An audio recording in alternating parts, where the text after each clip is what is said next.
To begin with, I will take to hello everyone, good evening, thanks for joining us. I am Abdul Alim, Director of Ginger Healthcare, a leading medical advisory firm in India. Most of you have been knowing me, hopefully, uh, particularly those I and Dr. Arif invited. So today we have this special webinar on the topic of infertility treatment and IVF, how IVF helps infertile couples conceive despite the challenges. So we have with us the very esteemed, panelists from Bloom IVF. So before we go to the webinar, I'd like to take a quick introduction about Ginger Healthcare, and then I'll introduce you to Bloom IVF, and then from there we'll introduce all the speakers and we'll go. So if you have questions, any questions during the session, you can write on our Facebook page where we are broadcasting, and we'll try to address them at the end of the webinar. So hello and welcome. About Ginger Healthcare. Ginger Healthcare is one of the fastest growing medical assistance companies in India. We advise patients from all across the world looking for advanced but affordable treatment in India. So we know that cost of treatment is very high in US, Europe, uh, and that's why patients from many of the countries in the Middle East and Africa and some countries cannot really afford advanced treatment in those countries. India is a special place where you can get all the advanced treatment at a much more affordable rate, sometimes up to 20-25% or even less than what it is there in US or Europe. You can see on the right the photos of Dr. Arif Hussain and me. We are two of the directors of Ginger Healthcare. We started in 2018, and as of now, we are in the first year of actually operational and doing quite good, basically. Specialties that we work on, we advise for all types of treatment, but majorly our focus is on infertility and IVF treatment, on oncology, cancer treatment, all types of cancer, on cardiology, on neurosurgery, joint replacement surgery. So these are the focus areas. Regions we serve SAARC countries, Africa, GCC countries, the Middle Eastern countries, the CIS countries of erstwhile Soviet Russia, and of course from Europe and US on case basis. How we help, we get the inquiries, we get the reports, we give the treatment plan and estimate for the patients. We help the patients decide on the hospital. Once the patient decides the hospital or the clinic, we send they send us the passport copies, we send visa invitation. We receive the visa. Once you receive the visa, we arrange for your travel and every kind of support you need once you are over here, right from the airport pickup to going back. So with this introduction, I'm introducing you to Bloom IVF. Bloom is India's premier provider for fertility and IVF treatments. It is led by Dr. Rishikesh Pai. Thankfully, he is with us. He has spared out his precious time. We'll also be briefly joined by Dr. Nandita Palshetkar, who is also the co-founders. Bloom has treated over 25,000 patients from India and abroad for infertility. So as we go on, my colleague, my friend Ojashini will introduce you more to Dr. Rishikesh Pai, Dr. Nandita Palshetkar, Dr. Sunita, and Dr. Minu, who are the panelists in tonight's webinar. Bloom IVF Group is based in India with 11 centers in Mumbai, Navi Mumbai, New Delhi, Gurugram, Faridabad, Mohali, Chandigarh, and Nashik. It is the IVF runs the IVF center in Fortis Memorial Research Institute in Gurgaon, Fortis Lab and New Delhi, Lilavati Hospital, Mumbai, DY Patil Hospital, Mumbai, Sakra World Hospital, Bangalore.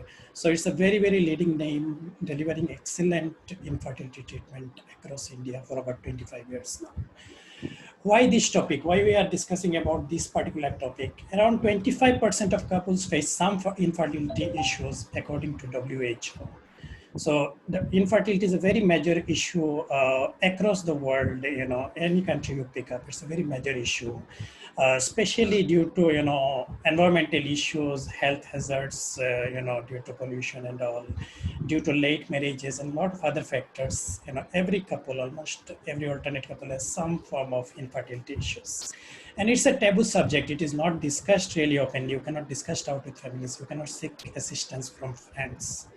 So we decided that, it is best to actually have a webinar where our participants can, understand about infertility and treatment options that are there. So with this, I pass on to my friend Ojashini Kapil, who will introduce you further about Bloom and the first speaker. Ojashini, you can take over. Thank you, Abdul and Dr. Arif, for hosting this informative session for our patients and partners. We are very happy to be a part of this with you. To move ahead, I would like to introduce our speakers for today. We have with us Dr. Rishikesh Pai and Dr. Nandita Palshetkar. They are the medical directors of Bloom IVF, and Dr. Sunita Arora and Dr. Meenu Handa, who are the senior consultants at Bloom IVF. So starting with the opening session, I would like to request Dr. Sunita Arora to help us understand infertility for males and females both, and how IVF helps infertile couples to conceive. Dr. Sunita Arora is the senior consultant at Fortis Bloom IVF Center, Fortis La Femme in New Delhi.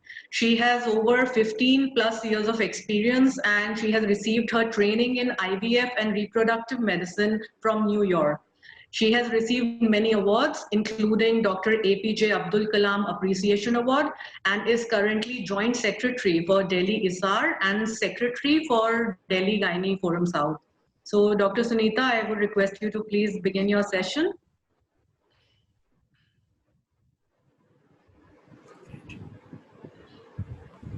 Thank you, Ojaswini. Can you see my slides? Yes, we can. Yes, you are visible. Thank you, Abdul. Thank you, Ginger Healthcare, for having us here and making us interact with you all. So basically, I would like to address in a very simple way how ART, how IVF or ICSI can help fertility couples who are looking for fertility issues. So in simple terms, if a woman of reproductive age is trying for 1 year and in spite of unprotected sexual intercourse, she is not able to conceive, then we call it as a fertility issue or infertility. And, then that means she needs to take some medical help for the same. So sometimes this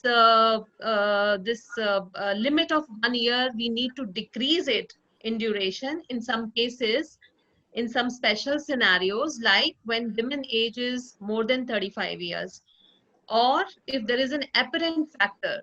So for example, if suppose male is having some issue and it is known to the couple, then we don't tell them that you keep on waiting for 1 year.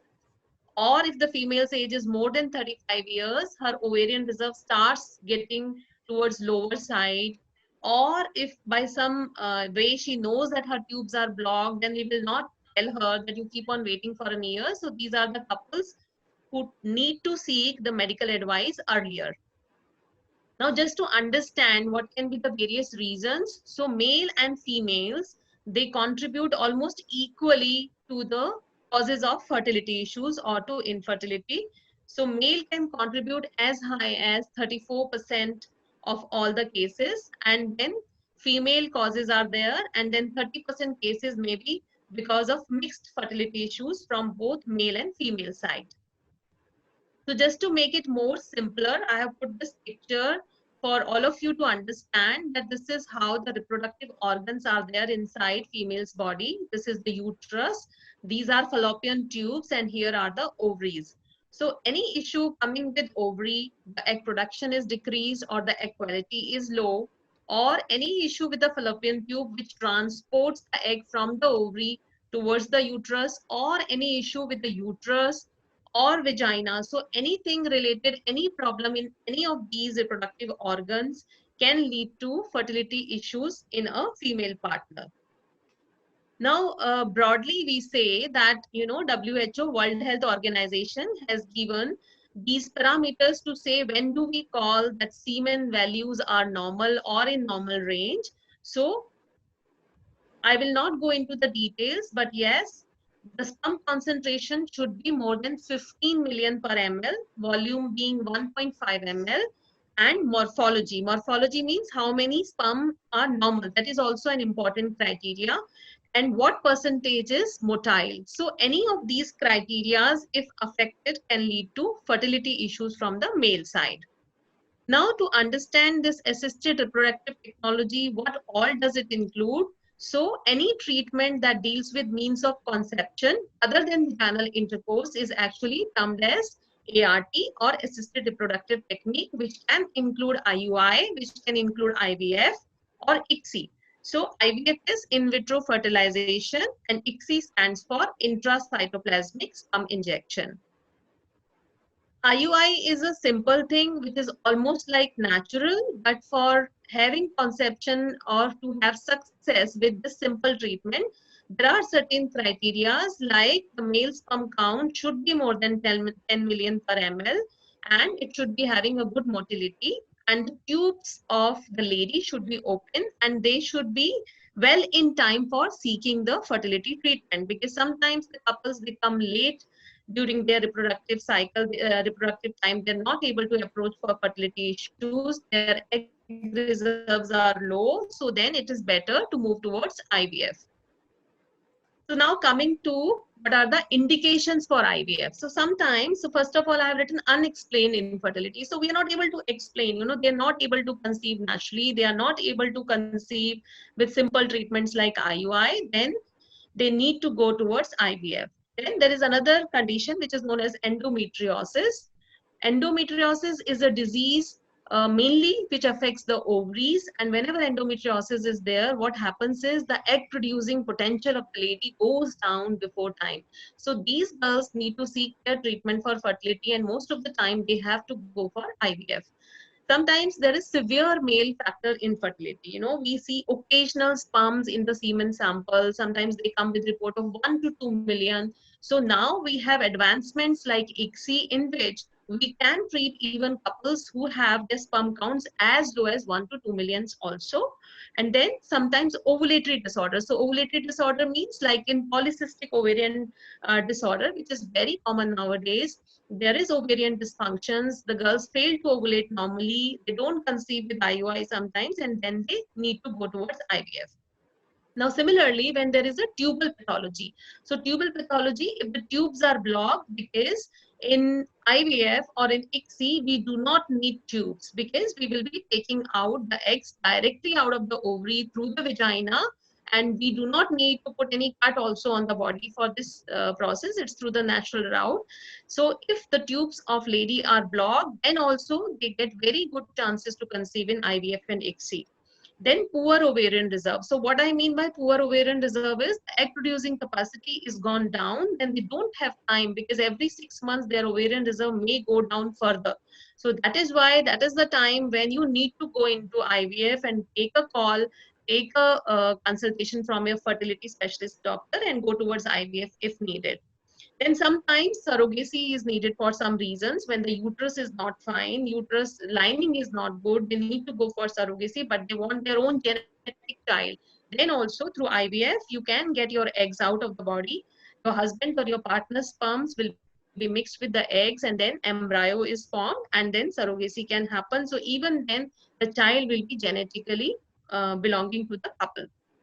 Then I've written PGD. So PGD is pre-implantation genetic diagnosis. This is a great advancement nowadays in IVF. So if there is a genetic disease running in family, because there are so many couples who come to us like where both mother and father, they have sickle cell, or they are sickle cell carrier, or they are having thalassemia carrier status, or they have some diseases like neurofibromatosis or myotonic dystrophy. So what we do is, when we take out the eggs in IVF and mix it with sperms and make an embryo, we can genetically analyze these embryos before we put them back in the uterus. So again, IVF and ICSI is going to be a great help in cases where we are looking for diagnosing the genetic disease before we implant the embryos.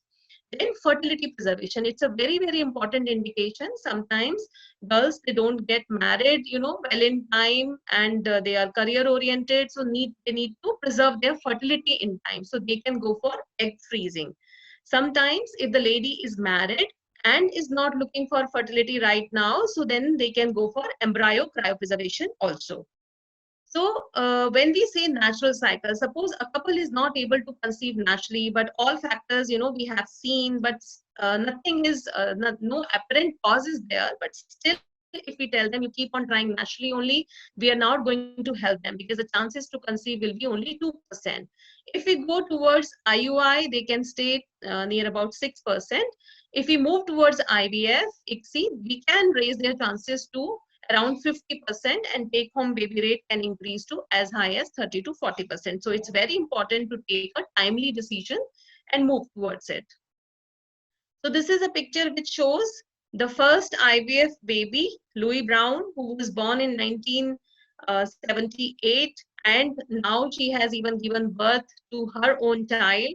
So till then, since then there is no looking back, and there are so many advancements which have happened in IVF, and so many techniques are there which have been added to IVF to make it further advanced. So these are the techniques which a good lab has, and all of these facilities are available with us. Like we have IVF, we have ICSI, assisted hatching, which increases the success rate to a great extent. Then blastocyst culture, PGD, cryopreservation means vitrification or saving the eggs and embryos or freezing them. Then we have embryoscope, spindle view. So all these latest technologies are available in our lab. Now, just to make you understand how exactly IVF happens, so these are the various steps which you can see on my screen. So we start with the pre-IVF workup, which means we will be subjecting the lady to some blood tests, some investigation, some ultrasounds for both male as well as female partner. And once we decide the month of IVF, then there will be ovarian stimulation. Yes. Sunita ma'am, I'm sorry, I'm just interrupting. Yeah. I mean, Ojashini, I think, the IVF steps, I think we are expecting minimum to cover. Is it correct? How IVF is done? Yeah, IVF treatment process, that would depend on what Dr. Meenu has in her slides. Okay, so. Okay, I'll quickly rush through it. Meenu, are you covering it? You're muted actually. Fine. That's perfectly fine. So these are various steps of IVF which Dr. Meenu will cover for us. So this is the pictorial representation, how eggs are taken out, how the sperms are mixed in IVF and then put back inside the uterus. So again, I have put this picture to make you understand that even when the tubes are blocked, so from here, from the ovaries, the eggs can be taken out through vagina, and husband's sperms are then taken and the fertilization happens in lab. So that's why it's called in vitro fertilization.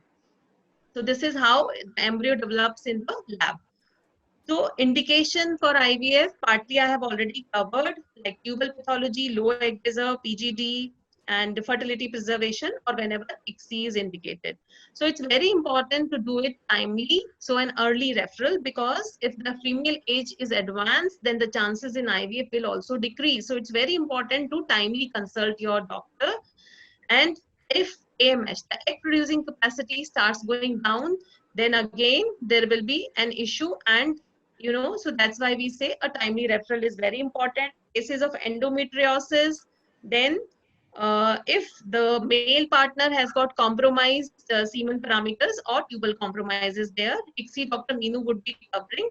Now just a word about azoospermia, meaning when the male factor is there and there are nil sperms, even then there are techniques where by aspirating the sperms out of testes, there are various techniques which are available with us when we can do ICSI and can give genetically own child to the couple. So these techniques like PISA, MISA, TESI and TISA, where we aspirate the sperms directly from the testes. So basically a good history examination, we reach partly at the diagnosis, we decide what doses of the drug, what kind of drug is needed, and then it is around 10 to 12 days of injections, after which the egg pickup happens. So thank you so much for your kind patience. And over to Dr. Meenu. And Dr. Sunita, while you were presenting, we had 2-3 questions. So if you can quickly take them. Yeah. So one Mr. Prashant Sen is asking, what precautions are needed to take during IVF treatment? So precautions, basically as such, there are no precautions. But yes, if somebody is a smoker, is addicted to alcohol, then we would, in pre-ART workup, we would like to tell the patient that it can have a bad impact on IVF. So she should be on a declining trends towards stopping smoking. This is good for both male and female partners. And we need to prepare their body by using some antioxidants and all. So they should consult their doctor maybe 15 to 20 days at least prior to going into the IVF cycle. Otherwise, there is nothing like ifs and buts during the process of IVF. Okay, great. The second question that we have is from Ruby Kaushik. The question is IVF treatment painful? Is IVF treatment painful? Yeah, so nowadays there are injections which can be taken subcutaneous. That means just below the skin. So they are almost painless injections and very patient friendly. Patients can take themselves, at home. So we guide them how to take it. And as far as the procedure is concerned, it happens under anesthesia. So I'll say, I mean, it's hardly a pain, and it's worth taking this pain, when you're looking for a child. Certainly. Thank you. Thank you. Thanks for your presentation. It was beautiful. Thank you. Okay, thank you, Dr. Sunita. That was a really comprehensive and clear explanation. I'm sure our audience is totally clued in because there are so many responses on the Facebook page. So thank you, viewers. We will try to address as many questions as we can. Otherwise, we will take it up at the end of the sessions. Now, moving forward with the next topic, I would like to request Dr. Meenu Handa to explain the IVF and ICSI procedure from the patient's perspective. Dr. Meenu Handa is the senior consultant at Fortis Bloom IVF Center, Fortis Hospital, Gurugram. She has done her fellowship in reproductive medicine from Coimbatore and has received many awards for her academic excellence. She has been an invited speaker and faculty in various national and international conferences. Dr. Meenu, please take your talk forward. You have to unmute. You're on mute.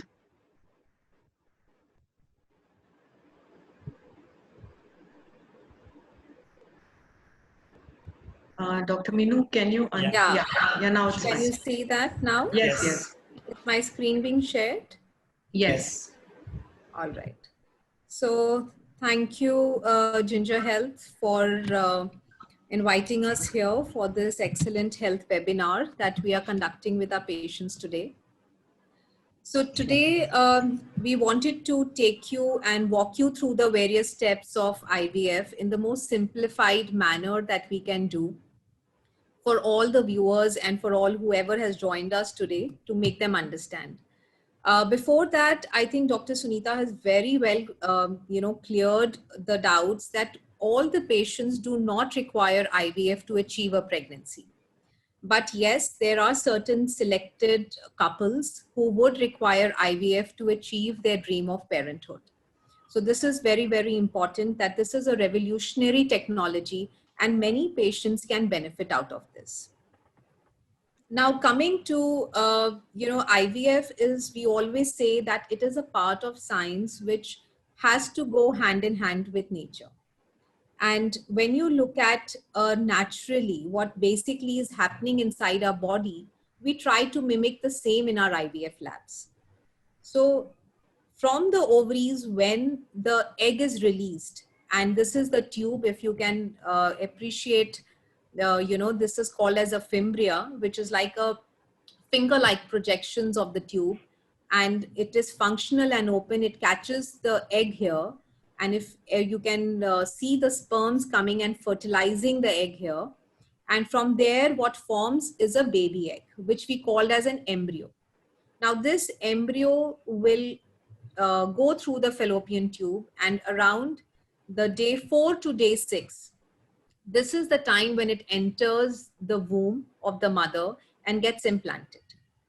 Now, coming towards the IVF part, when we have already taken up the patient, a thorough history has been taken, and we decide, okay, this patient and this couple will benefit from IVF. So what all we do? Now, the very first and the basic investigation that we do for the woman is an ultrasound pelvis. It can be a 2-dimensional, or at times, if we require, it could be a 3-dimensional pelvis. Now, whenever we do a 3-dimensional or a 2-dimensional ultrasound, if you can appreciate this, this is something which is called as the womb or the uterus. We look at the lining whereby the embryo will be implanted here, or this is the place where the baby is being nurtured for the 9 months. So this is a very, very important part of the investigation. The second thing that we look here adjacent to the uterus are the 2 ovaries. And we try and assess, okay, how is the ovary? How many follicles can we see? And so on. Now, this is a little magnified view to make you understand that this whitish structure that you can see, this is called as the endometrium of the uterus. And this is a very, very prime importance because in IVF, this is the place where the baby eggs are going to be placed. And this is a time where for 9 months, the baby is going to be nurtured. Apart from the ultrasound, we also require is the blood test of the woman. Now in blood test, apart from the basic routine test that we would be doing, there are certain important hormonal tests which also which is done so that we can optimize our IVF cycles better. From the husband's point of view, a semen test is being done to look at the sperm count, which I'm not going into the detail. Dr. Sunita has very wonderfully covered that, whether it is a low sperm count, how is the look of the sperm, not only the count, but the look of the sperm and the motility of the sperm is also taken into consideration. Now, when we start an IVF procedure, what basically happens is from the ovaries, we tend to give certain injections so that multiple eggs will be formed. Now, natural cycle, basically, there is only 1 egg or 2 eggs will be formed.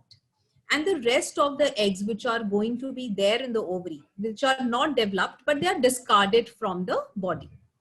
And these injections, now these injections are nothing which is, there's a basic myth that these are certain injections which might have a lot of side effects, which is nothing of that sort, because these are the same hormonal injections or the hormones which are produced from the brain. And now these hormones are the ones which are introduced so that multiple eggs, if you can appreciate on the right side of the figure, multiple follicles or the multiple eggs will be formed. Now in ovum pickup, what happens is that it is an egg retrieval takes place, which is generally done under general anesthesia. So one of the important questions which are asked by the patient is that, is it painful or is it painful, and how is it going to be? They are very, very scared. So most importantly, when it is done under anesthesia, it is a painless procedure. And the needle which is introduced, it is through transvaginally. Now transvaginally, what happens is, through the vagina, this needle is introduced. If you can look at here and even the right side of the picture, if you can see very well, the whitish structure which goes into the black colored fluid, this is the needle. And the needle is then introduced through the vagina, and the follicle fluid is then taken it out like a suction, and the same is delivered to the lab. Now what happens in the lab is that the embryologist then looks up for the egg. Now how we explain it is very simple. Its follicle is like a balloon, if you can visualize it, with a balloon which is filled with water, and an egg is like a microscopic structure. So you need to sieve off the egg. You need to find the egg from the fluid. And that cannot be done with naked eye. It has to be seen under microscope. Once an egg is seen, it is then selected. The most mature eggs would be selected, and the immature eggs and the ones which are looking abnormal would be discarded.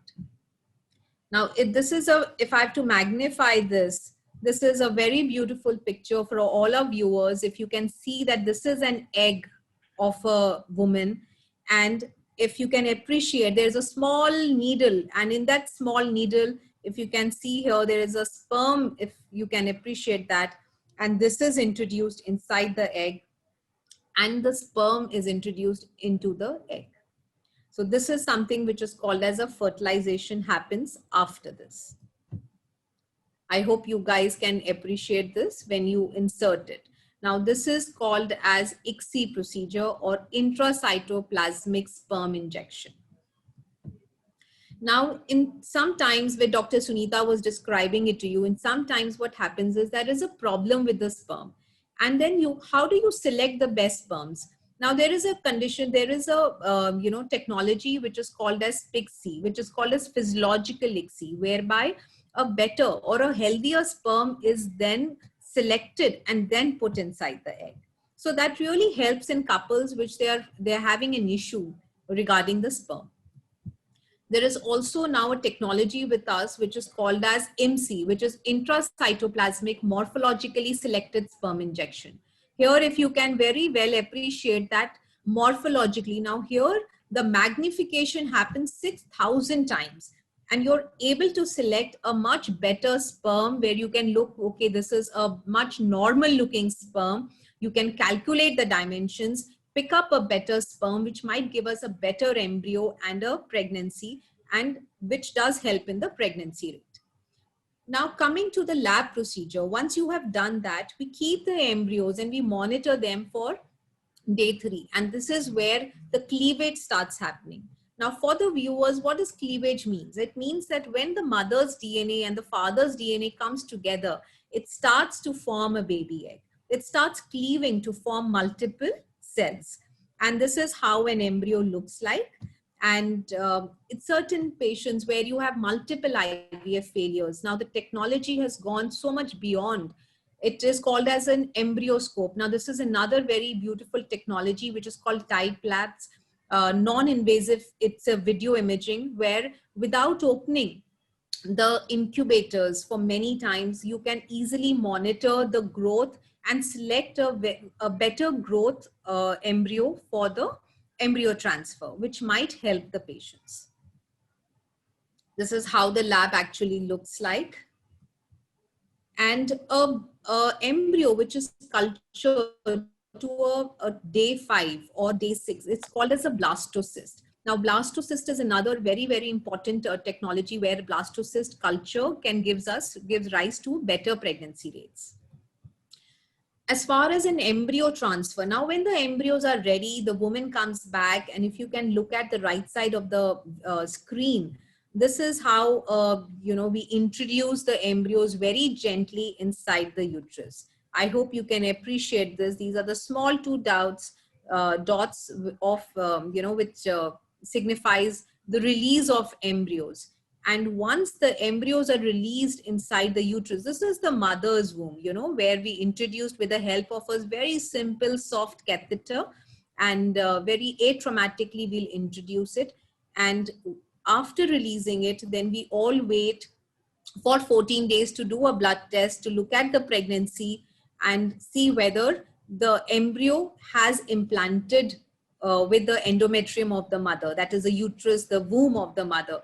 And then after around 6 to 7 weeks, we look out for an ultrasound, and you can, as you can see in the picture, this is a 10 weeks old. I think you can appreciate that this is the uterus, the womb of the mother, and this is a very tiny small embryo which is growing. So as we always say that there is no I in a teamwork, it's everybody together along with the patients, contribute, and where faith is there, miracles do happen. Thank you.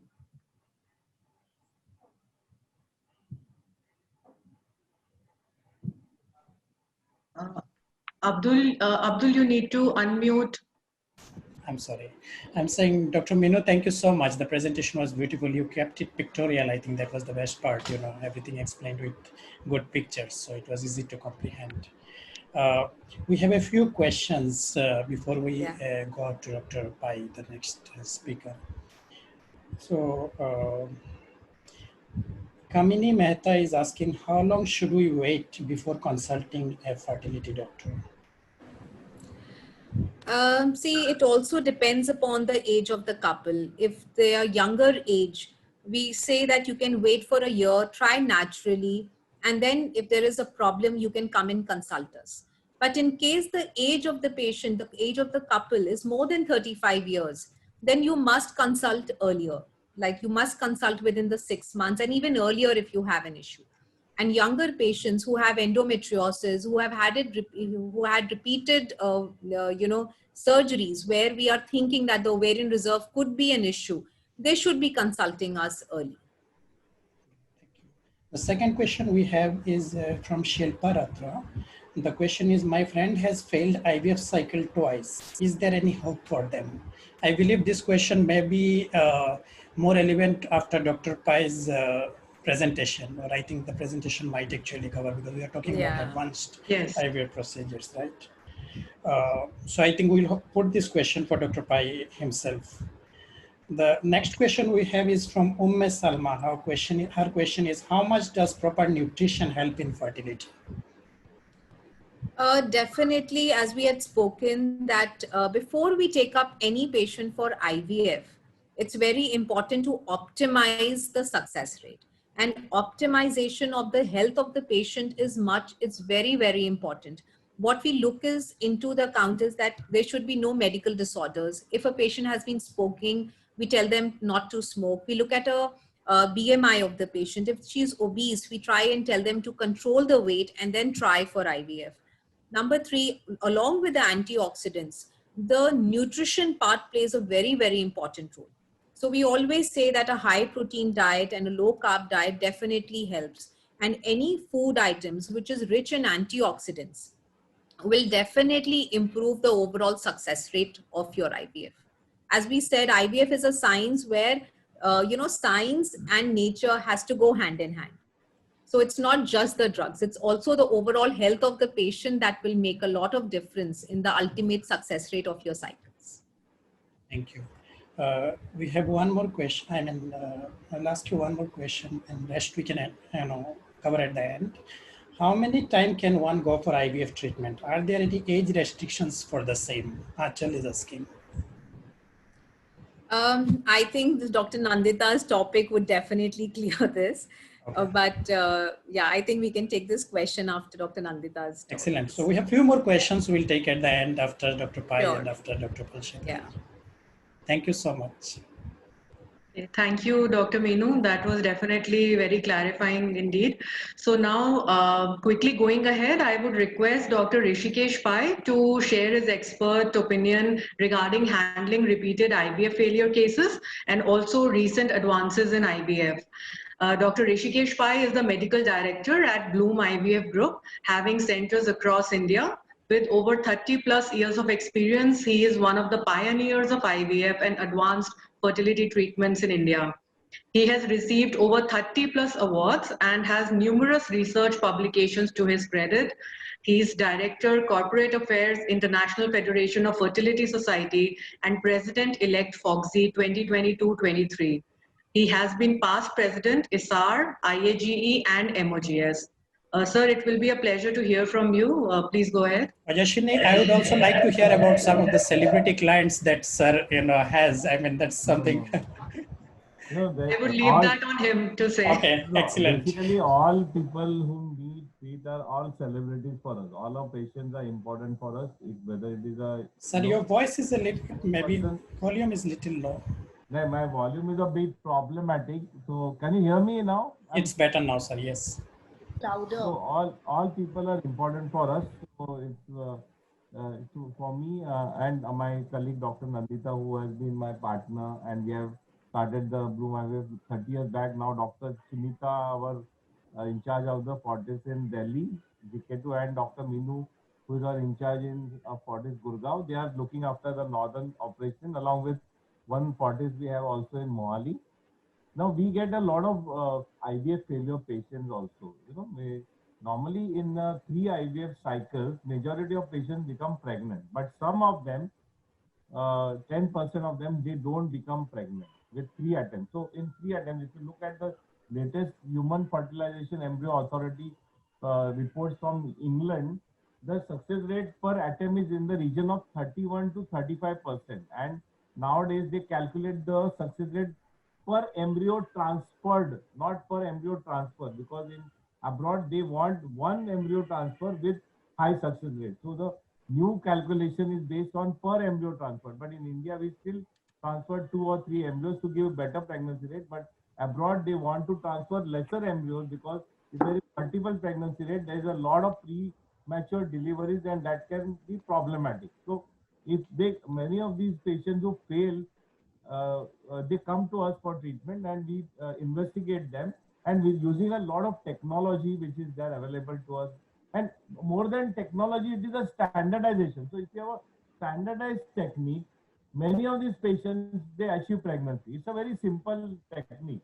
Some of them, so what we would do is that if there are now, suppose a patient has had more than 2 failures, we will, and the patient comes to us, we'll investigate them, we'll look for any pathology, if there's any fibroid or adenomyosis or endometriosis, or there's a hydrosalpingo, we'll treat that pathology. We'll do a hysteroscopy to see the cavity of the uterus. After that, we will, once we do IVF, we freeze the embryo, because we have seen that frozen embryo transfer gives better pregnancy rate than a fresh transfer. So we freeze the embryo, and after that, when they come back, many times we add some adjuvants to improve the endometrial receptivity. We may add, there's a new substance which has come in the market called GCSF, or we may add PRP, and after that we prepare the lining, and following that we do the frozen thaw embryo transfer.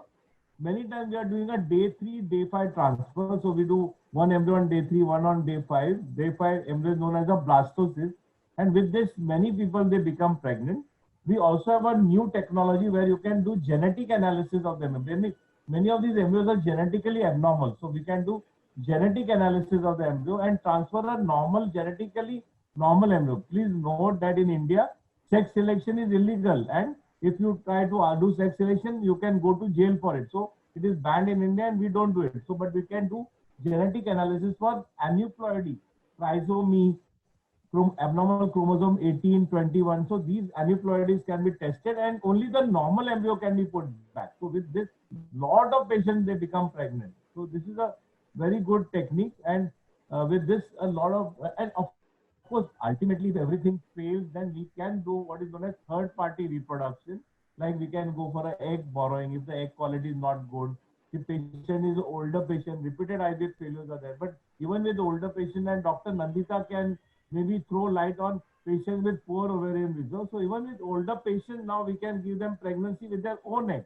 So the challenge is to give pregnancy with their own egg. We get a lot of patients from Middle East. They don't want donor egg. They don't want donor sperm. They want pregnancy with their own egg. And that is what we can give them very effectively in our group. So Nandita, you can maybe throw some light now, and then we can take more questions. Yeah, I was just putting down some points to talk about. Okay, I think my topic to discuss was egg freezing. It's a very... Would you like to give a quick introduction? Ma'am, should I just introduce? Sorry, Yes. we get very excited and passionate about our topics. Yes. No problem, ma'am. So thank you, sir, firstly, for your talk. That was very helpful. So moving forward with one of the most intriguing topics, so there are 2 of them now. One is advanced stage, and second is the egg freezing, which is also known as oocyte cryopreservation and fertility preservation. So I would like to request Dr. Nandita Palshetkar to brief our audience about this process and also its importance. Dr. Nandita Palshetkar is the medical director at Bloom IVF Group and has more than 25 years of experience in IVF practice and treated thousands of couples. She has been one of the pioneers in the field of infertility in the last 3 decades and introduced various technologies for the first time in our country. She has received numerous awards and is currently President AMOGS, and she has been past president for FOGSI, ISAR, and MOGS. Ma'am, over to you, Thank please. you, I think IVF, this is our family which Rishikesh introduced you to. Our whole passion of our lives is to give babies. And we've devoted our whole lives to help people attain their dreams, which is to have child. And recently, since, I've been since in the OPD for the last 2 to 3 years, there have been so many patients who are coming and they keep telling us, we want to have our own child. We don't want to borrow eggs. We don't want to borrow sperms. I think this is something that we are seeing in the new generation that is coming.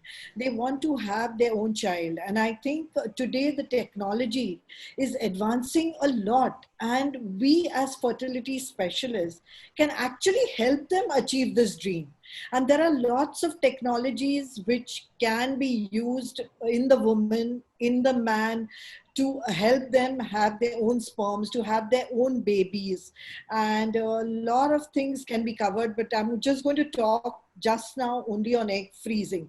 I think egg freezing is a technology which has been there for a long time, but freezing as a technology became very efficient after 2006. Let me give you an example of two of my patients. In 2006, Dr. Rishikesh had gone to Japan to learn vitrification technology in Tokyo, and I had gone to Copenhagen to learn the technology of freezing the ovary.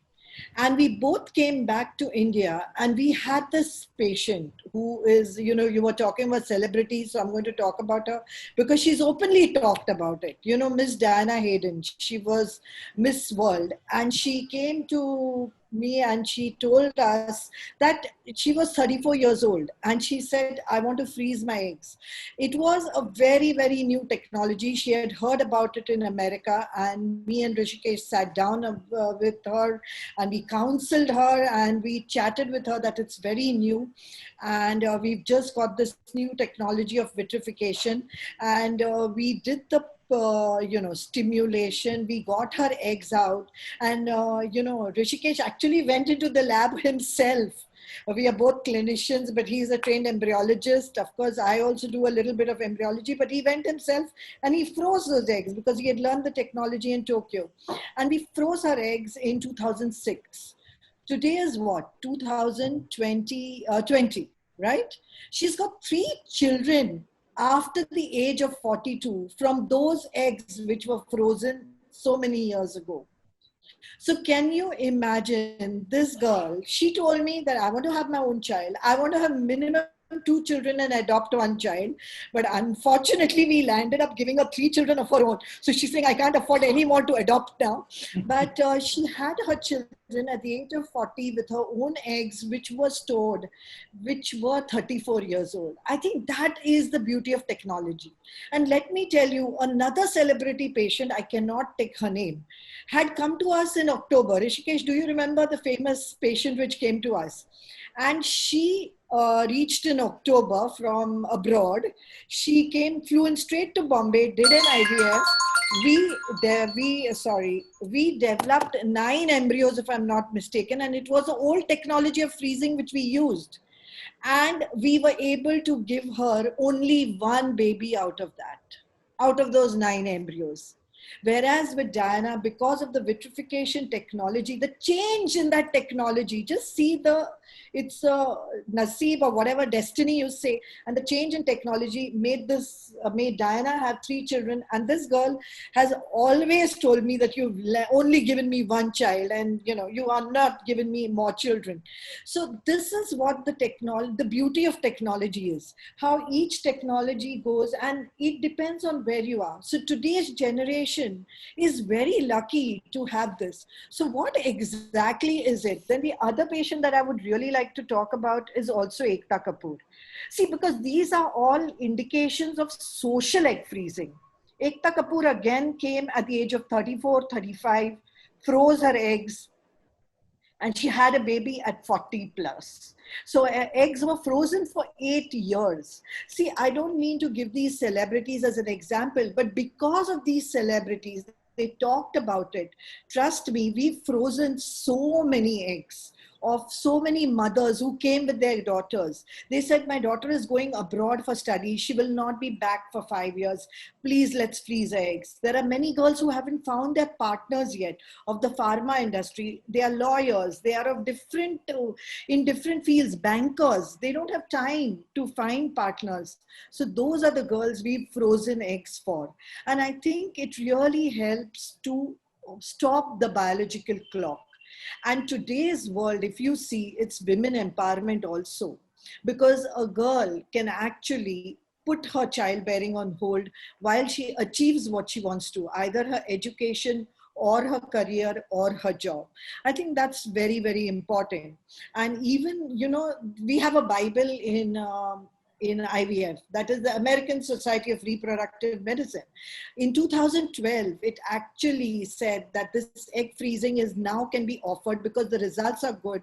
The studies which were done showing that the babies born after freezing of the eggs are good. So we have no fear of this technology causing problems. So how is this technology done? It's very simple. I think it was beautifully explained by Meenu very simply. What we do is we give injections to the girl, and Sunita, I don't remember, I think Sunita mentioned, they are subcutaneous, very friendly cycle. We just give the injections, and now in the COVID times, we've changed all our ways. You know, the injections are taken at home. Hardly 3 sonographies have been are done, and then the patient is admitted into the hospital. She's given general anesthesia, and in 15 minutes with a needle, we go in and just you know, the way we remove blood from our artery in the arm, you remove the eggs from the ovary with a needle, and then she goes home that day. Then those eggs are taken into our IVF laboratory and we freeze them.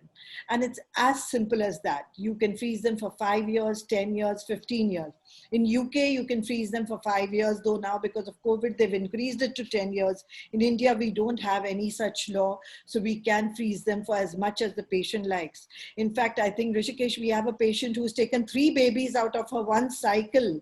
So the eggs were frozen for a period, embryos were frozen for a period of 10 years. So we've got such success stories. And in this COVID time, believe me, a lot of Bollywood has come to us, and we have frozen eggs because they said they are free. And we started our cycles in July, and we've done a lot of patients where we've frozen the eggs and we've kept them. So I think this is one indication. The second indication, which I think is very, very relevant today, is poor ovarian reserve, which Rishikesh had requested me to talk about. The poor ovarian reserve, we are seeing a lot of young girls with less eggs. What is the reason? The reason is pollution, stress, autoimmunity, infections like tuberculosis in our country. All these can cause a very, very low ovarian reserve. And how do we determine it? By a simple AMH. The other day, a friend of mine, I was chatting with them about this. So she said, oh my God, my daughter's 25. Do I need to freeze her eggs? So I said, no, do her serum AMH, which is a blood test. If that test is normal, repeat it every year or every 2 years. And if that keeps normal, between the age of 30 and 35, try and freeze her eggs if she doesn't find a partner, or if she wants to, push forward her fertility. Remember, that we buy a car and we give, the EMI is nearly 1 lakh rupees also, I think. Not even per year, I don't even know. I think that's the cost that it is. You buy, this is fertility insurance. I mean, you buy life insurance, so why not take a fertility insurance? It's a technology which is available. You use smartphones, why? Today we are on Zoom technology. I mean, because the technology is available. So I think this technology is available. It needs to be made popular, and people ought to know about it and use it. So these are one patients. Then there is another group which I feel very strongly about is endometriosis.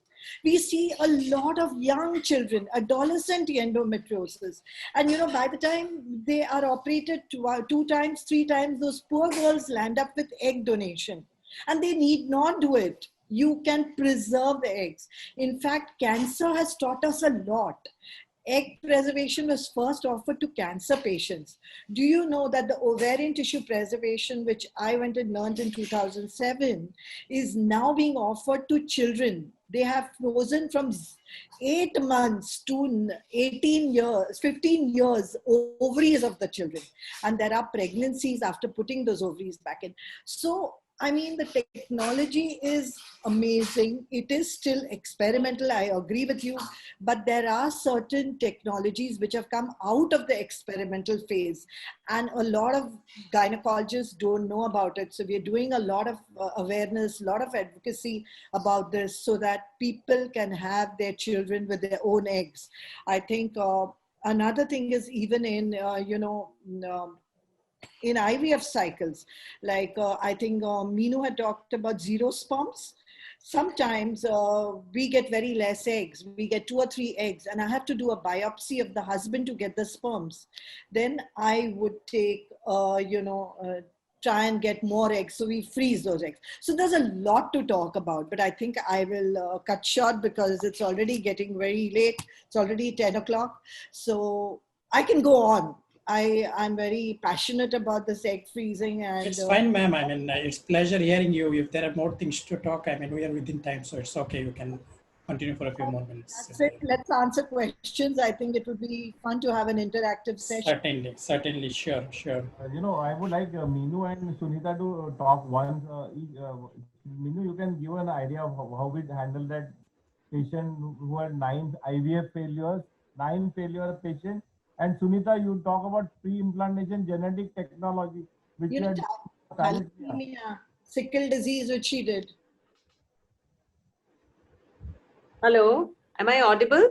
Yes, Dr. Sunita, if you can tell us about the PGT case that we had done. So we have done many cases of PGD. Basically, these are couples who have some genetic problems running in family. Sometimes they come to us when they get an affected child, like suppose thalassemia carrier couple, both husband and wife are carrier for the disease. And once they get a thalassemia major child, then retrospectively they come to know about it that, oh, they are thalassemia carrier, that's why they got a major child.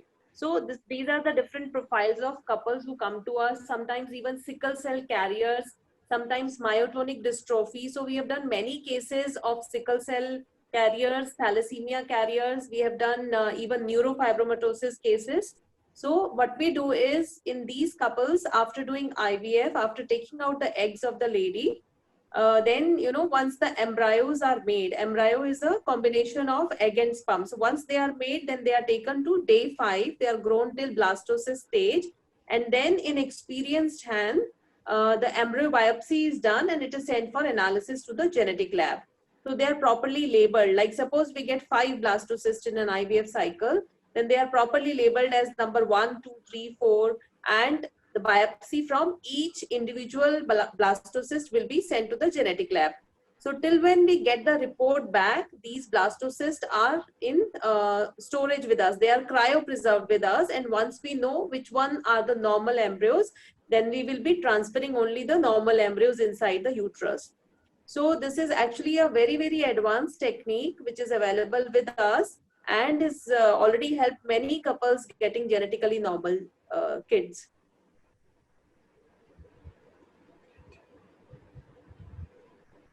Okay, thank you, ma'am, and thank you, Dr. Sunita. Abdul, are there any other questions that? I believe Dr. Meenu was supposed to. From the patient from Norway. So this was a very interesting couple who had come to us, I think 3 years back, all the way from Norway, with around 9 documented IVF failures. And in fact, verbally, they had 12 IVF failures they had done. I think around 3 were in Norway, 2 they had done in Sudan, 1 was in United Kingdom. And with these multiple IVF failures all over, they had come searching for a team. And then when they came here, the most important problem that we found was we had to optimize the cycle because the husband had, there were some issues where they had to do a testicular sperm extraction. And but we had to optimize it. So we used various technology which were available to us, in terms of there was a microscopic testicular extraction was done, where a better looking sperms and a better morphologically good quality sperms were extracted. We had to work on the lining of the woman. We did a hysteroscopy, and then there were certain GCSF, and there were other technologies which were used. And then a better quality embryo were implanted. And I think it took us 2.5 years, by the way, to work on a patient. So this is something we would like to give a message out, that this is a very personalized treatment that we offer in Bloom, where we don't go by a blanket thing that it would be given. So every individual will be looked after. What is the problem that would be tackled? And after 2.5 years, I think we were very happy that the patient delivered a healthy baby, and both mother and baby are doing fine. This is after 14 years of marriage and 12 IVF failures. Okay, thank you, Dr. Meenu. There is one question by Dr. Sudesh Kamath, that what are the precautions that we need to take in COVID times? Because this question I think we already took up. No. Okay. I was thinking that we need to tell this, that can you hear me? Yes, sir. So yes, sir. Yeah, our group has started in the last 2 months, and what we are doing now is that before the patient start, we do their COVID test, both husband and wife, and just before the transfer or before the egg pickup, we do second time the test on the husband and the wife. So it's very important to do the testing. And I think that because COVID is going to be there for the next 2-3 years, we don't know how many years it will be there. So we can't stop our life. We have to get on with it. So initially in April and May, all the IVF centers stopped doing work. Now we have restarted the work, and we have to get on, and we have to take precautions. And if by chance on the 9th day, if there is a patient who has comes positive for COVID, we will cancel the cycle and we will do it again, and we'll help him by giving him some kind of relief, because they have spent some money in the medicine. But it's very important to use the test.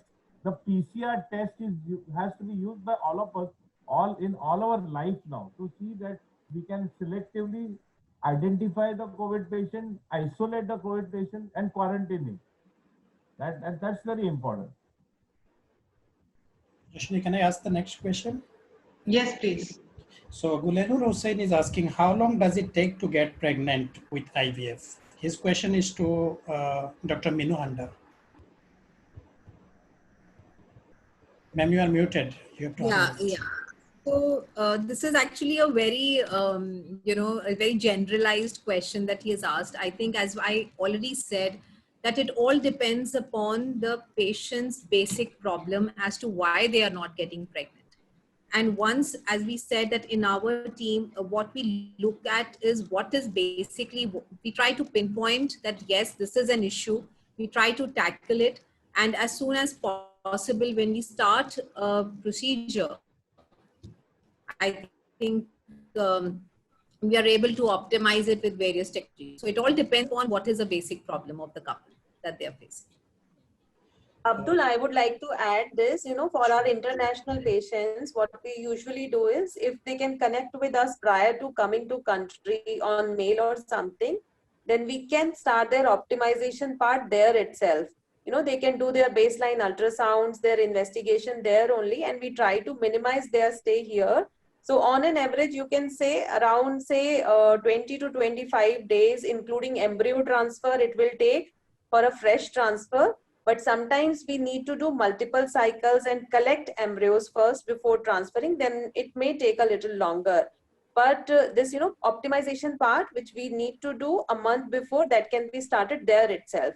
And sometimes, when patients come here, they freeze their embryos and go back and come back for a frozen embryo transfer cycle later. Then what we do is we start the preparation for endometrial lining for frozen embryo transfer there itself, so that again their duration of stay can be minimized to as less as possible.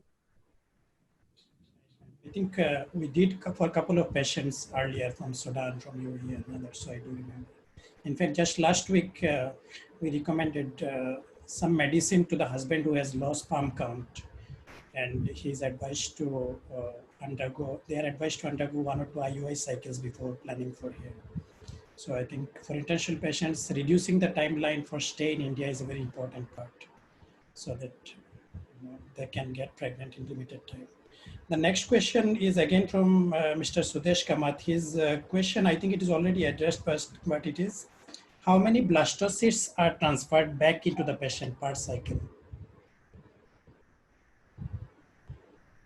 Should I repeat? His question is, how many blastocysts are transferred back into the patient per cycle? Again, I think it depends on how many are produced. Meenu, you can take the question. Or Dr. Meenu, can you take this question, that how many blastocysts are transferred?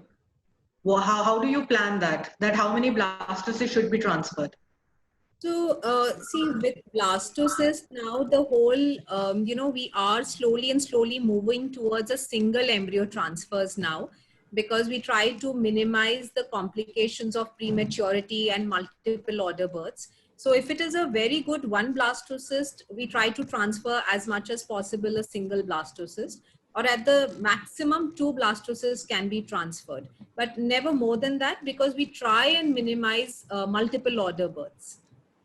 So Dr. Meenu, does IVF increase the chances of having twins or triplets?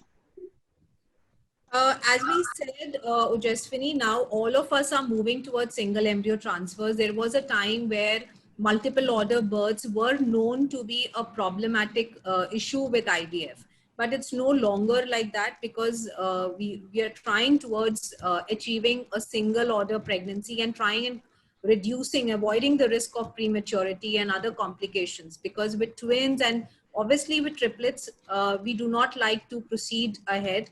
And in fact, in case there is a triplet also, there is a method of fetal reduction which does happen around the after 11 weeks, and that can be, and that is reduced to either singleton or twins pregnancy.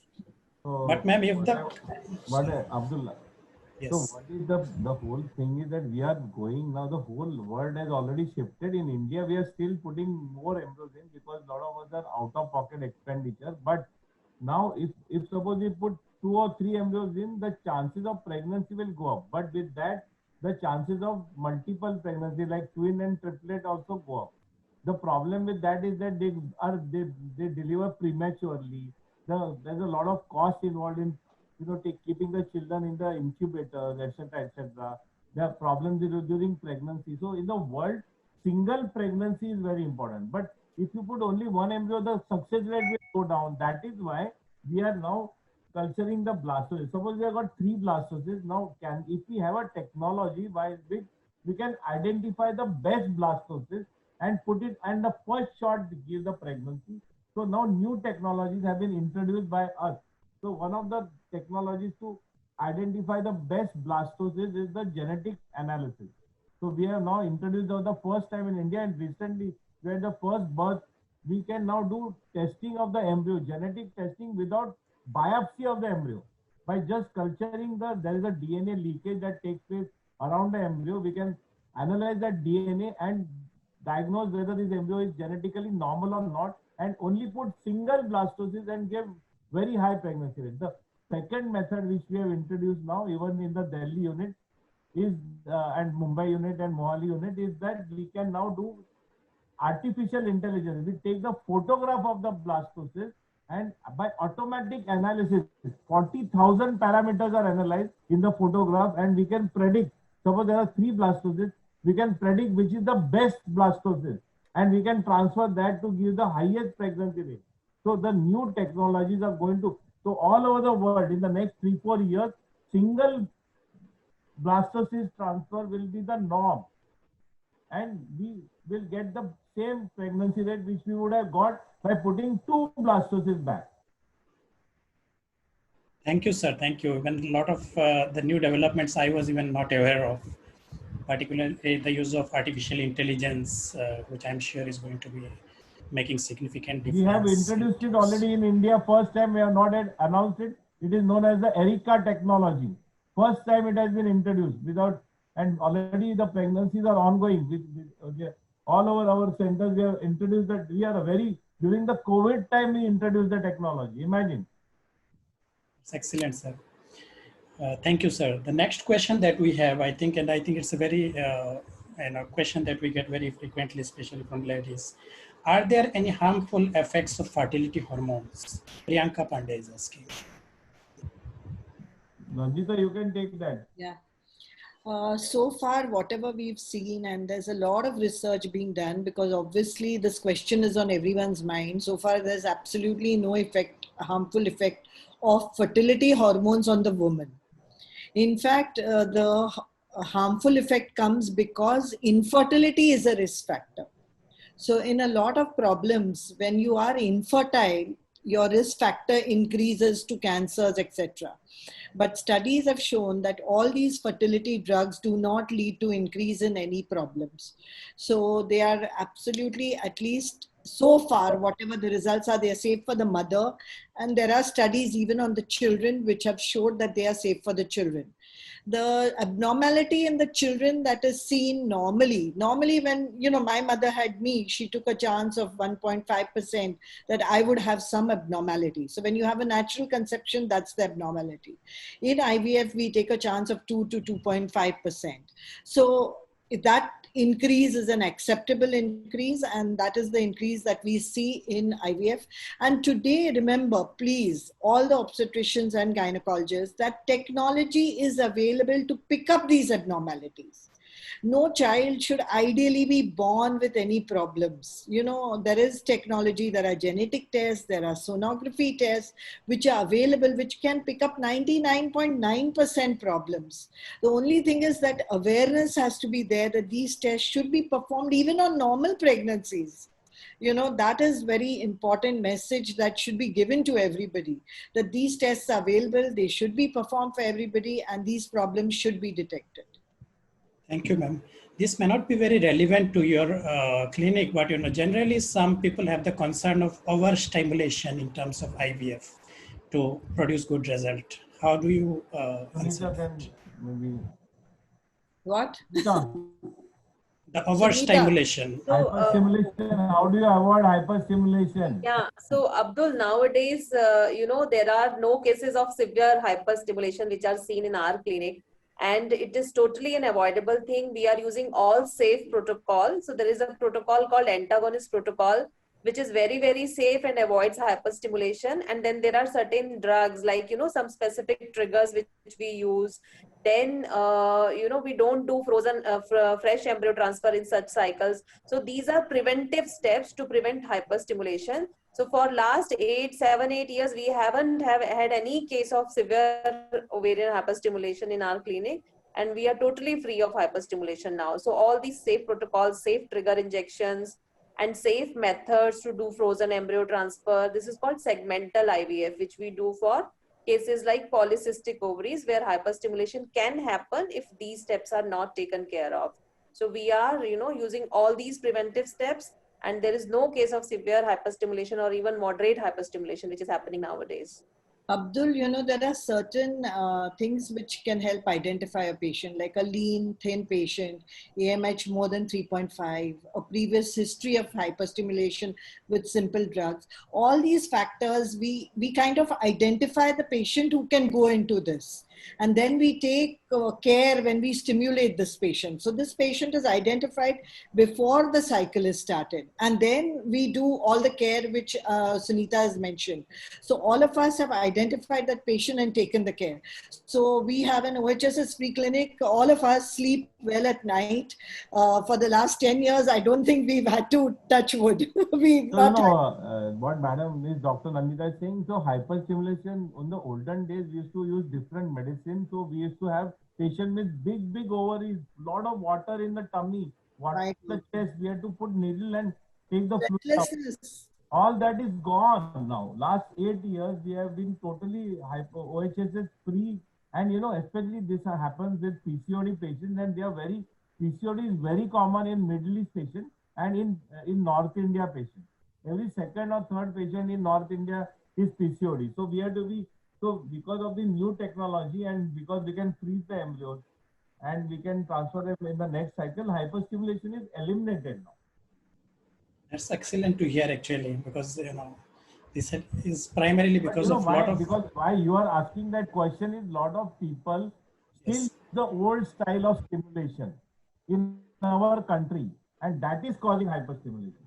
Because the right. old style of stimulation, there is a 2-3% higher chance of pregnancy, which is not really true, but they think so, and that is why they use it, and that lands up the patient in major complications. And Some it's some not fair. have more, means loss of life also. So you have to be very careful. And for us, patient safety is very important, more than the pregnancy rate. What is the use of a mother if of the pregnancy mother is having a danger? So our first priority is to save safe technique. You must have total safety, and this is how we operate in our clinic. Our priority is for patient. We will not take a risk with the patient under any condition.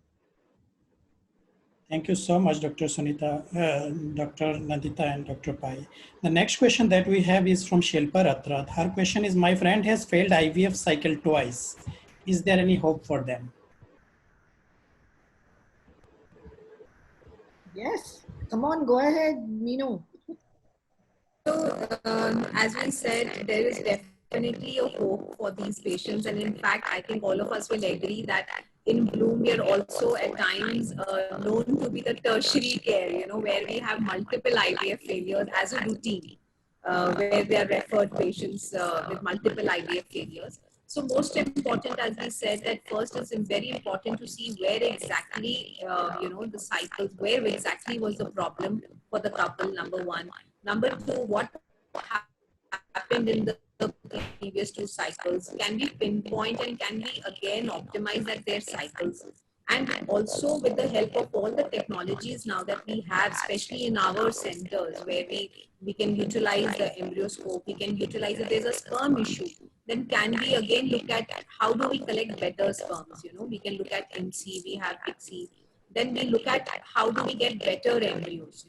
So with that, the selection of the embryos, again, as Dr. Nandita has really spoken about it, that how do we optimize that particular, selecting the right embryo. We have embryoscope now, the time lapse, and also the non-invasive testing, which has now come in, where we can see a more, normal chromosome structure of the embryo. A normal embryo can be now picked up and transferred so that the implantation, can be better.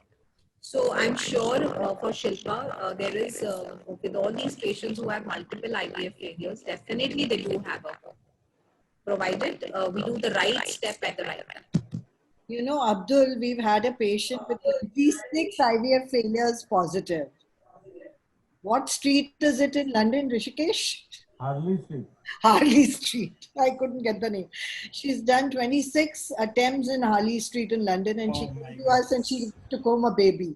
So I think, 2 failures is, we are happy. Please come. Wow. People have patience. I mean, they have so much faith in IVF, at least. I mean, that's So it is something they want children. People love children. That's a big issue. And what we must understand that majority of people nowadays they will become pregnant in the first 3 attempts. Most will become pregnant in first attempt also. And as I told you, the new technologies, this is called time to pregnancy. So now the focus is how to get the patient pregnant in the first shot. So the new technologies take the eggs out, make the embryos, freeze them, identify the best blastocysts using technology like artificial intelligence or genetic analysis, identify, grade the blastocysts, and the best one in the first transfer, put it and get the pregnancy. If you don't get, then again next time take the next blastocyst and put it and get the pregnancy. So single embryo euclid blastocyst transfer, and you'll be surprised that in China, I mean, we are having some issues with China at present, but Chinese are very advanced, and many of the Chinese now are going, when they go for IVF, they always do genetic testing.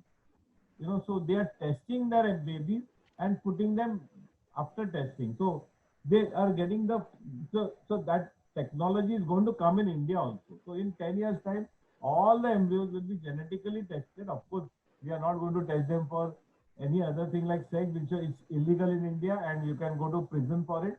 But all other genetic disorders can be tested, and we can identify the best embryo and put it inside.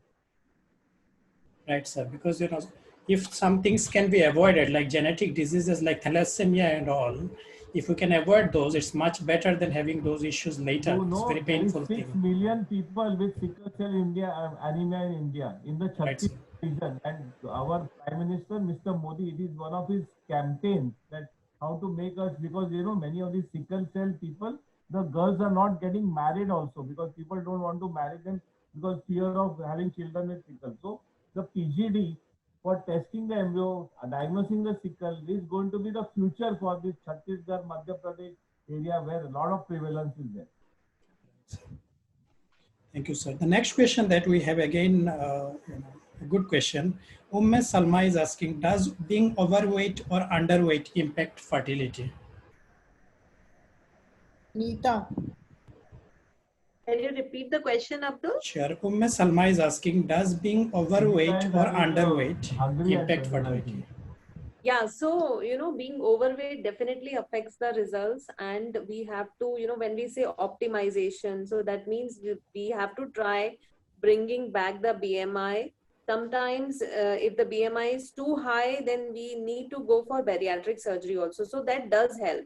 So weight loss does help, and 5 to 10% reduction in weight loss also can increase the success rate by say around 5 to 8%. So it is very, very important when we say optimizing the patient before taking her up for IVF. So that also includes optimizing her BMI and weight.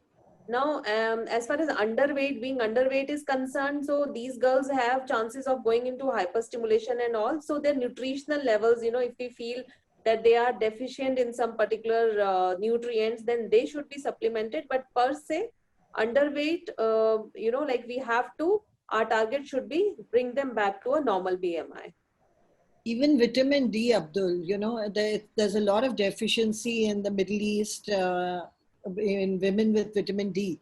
And today vitamin D actually regulates 2000 plus genes, which are involved in a lot of functions in the body and especially the reproductive tract, the ovary, the endometrium, etc. And it's very, very important. It exacerbates the effect of polycystic ovary. So it's very important to evaluate vitamin D, get it normalized. So that's something very simple like a thyroid or a vitamin D. These things need to be corrected in a patient who is overweight or underweight to just check what is the problem. Prolactin levels, these are simple things which need to be corrected. So I mean, basically, one thing I wanted to say that first, Sunita, you complete, then I'll talk. You were saying something. No, who was saying something? I was saying, sir, that if someone can throw some light on other lifestyle effects also on infertility. That's what I was actually talking to them about. So, Abdul, basically what I want to tell the audience is that 90% of infertile women can become pregnant without IVF. Please understand. If there are people who come to us, 90 people can become pregnant without IVF. Only 10 people, they need IVF. So we are very holistic. All of us are holistic in our approach, and we are now improving our holisticness. So weight is very important. Weight gain has to be reduced when a patient comes to us. Stress is important. Stress should be corrected. Diet is very important. Mediterranean diet means fruit, vegetables, high protein diet, omega-3 fatty acids. If there are non-veg people, then you can eat meat and fish. This is very element in your diet is important, and lot of minerals are important like selenium, coenzyme Q, lycopene, carnation. So lot of supplements we give supplement to the people to improve their diet. Lot of people are anemic in India. Thyroid correction has to be done. So all that we do. So the mental thing has to be given to them. Yoga, de-stress, whatever. You can have various things. It's known as mindfulness. So if people don't want to use word yoga, you can use the word called mindfulness. So mindfulness will de-stress you. The diet will reduce your weight. Then you will have a proper diet to enhance your performance. Okay. And so with this, and then just simple planned relation and intrauterine insemination, 90% people will become pregnant. Only those. So in our unit, we always believe in the step to step. We will never do IVF, it is not indicated. We will go through the steps of simple traditional treatment, because that is why a lot of people are becoming pregnant now. As Nandita, we were discussing the other day, they're becoming pregnant by in COVID time because they are at home. There is no problem. They are just relaxing. Husband and wife are together, and I hopefully they are not fighting most of the time. So they are having and they are getting pregnant. So this is very important to understand. Very important, very nicely answered, sir, because generally we, and I think one of the reasons why I put infertility before IVF in the title, basically infertility and IVF treatment, because we are dealing with the issue of infertility. We are not directly talking about IVF. And as you rightly said, that 90% of cases through modifications in diet to via lifestyle modification or others, pregnancy can be achieved, and your clinic helps that. That's really great. In fact, the next question the gentleman had, Gurpreet Randhawa, was, is smoking or alcohol harmful for our fertility? I think very much relevant to what you said. If you would like to, Nandita, maybe if you would like to. Yes, smoking Yeah. is definitely very, very harmful. In fact, if you want to achieve fertility in the man as well as the woman, smoking affects the sperm counts, the motility in the man, and by causing, oxidative stress in the semen. And even in the woman, it is very, very harmful. It reduces the quality of the oocyte. So we prefer her to be smoke free at least for 3 months prior to coming to us. And it would really help if they stop smoking altogether. And now with COVID times, you don't want smoking to be added to the respiratory distress that it causes, the respiratory problems. In pregnancy also, smoking is bad for the fetus. It causes IUGR, it causes preterm deliveries and placental insufficiency, which leads to pregnancy induced hypertension, etc. So smoking, definitely. Alcohol is on the bench like that. The jury is not still out. But yes, if you're an alcoholic, like really drinking, I don't know what the ml is, but every day a certain 100 or 200 ml, then the baby is born with alcoholic syndrome, actually. And but a glass of wine every day is supposed to be healthy, red wine. But I think beyond that, one should not have alcohol a lot, and it causes erectile dysfunction in the man. So too much of alcohol. So I think everything in moderation is required, but smoking is a no-no. Alcohol, red wine, 1 glass per day is all right. And also drugs. I see a lot of women on drugs nowadays. A lot of girls, they're used to party drugs, and we recognize it because they consume a lot of anesthetic drugs when they're induced. And I think it's really harmful. They need to be off it, especially, the egg formation period, the sperm formation period. So you need to get off all these, lifestyle abuses. Yeah. Called. Ma'am, I would like to also add, we see a lot of these men who do gym, and with the products that they use at times, that can also, with the gym products especially, we are telling them that please avoid that because that's not at all healthy. In fact, that does decrease their testosterone levels and at times can affect the sperm production as well. Another thing I want to tell you, which I just came to know. So in life, everything is, I thought I know everything of infertility, but just now, about 2 hours before, I was reading on the LinkedIn, a beautiful article on phthalates, Phthalates. So phthalates is a new supplement. It's all in the plastics and all that. It is all in the, in the fragrance also. You take the perfume and all, and they have these phthalates, and they have found that the phthalates can cause a decrease in the oocyte quality and all, and they can contribute to infertility. And in the LinkedIn, there was this big article on this lady who had been trying for many years, and then she came to know that there is phthalates, and she started reducing the phthalate levels in her blood. Went and investigated everything, and there's a lot. Then there was an interview of a big researcher in United States who has done a lot of research on phthalates influencing the pregnancy outcome. So basically, what they are all saying is that if you do live pure living, which we never can do, but if you can do, you'll be very happy, stress-free, have a nice slim body, do exercise, eat good food, not get exposed to all the toxins of, which is This is the ideal world. It can never happen. No, I think we should avoid the perfumes and use the ittar. Yeah. You know, that original from Right. the plants. So that's what I'm saying. So they were saying that you must change the perfume, and they have said that you can use other things which are not the fragrance. Yeah, don't have chemicals. All these things are important because we also use plastic in our culturing the embryos, and there also the plastics are tested so that they don't secrete phthalates. So these are all important parameters at the macroscopic level and the microscopic level in contributing to pregnancy. So this was the new thing which I really learned just 2 hours before I joined your symposium. I mean, if pregnancy happens simply, then you don't know. But when things don't work, then you really have to do your homework and try to get as pure, as natural as possible. So the knowledge helps. The next question, we have 2-3 more questions before I think, good number of questions. In fact, we have good number of viewers, good number of questions who had been all through with us. We are really thankful to all of our participants. Really appreciate. The next question that we have is it safe to undergo treatment in COVID times? Basically, undergo treatment or IVF, as we can say. I think we just discussed that a little while back. Sir also mentioned the precautions that are being taken, right? So, that the egg, the sperms, and the embryos are safe. Okay, because the receptors which have the virus, that is ACE2 and the TMPRSS2 receptors, are very less on these. They are present very less on the zona.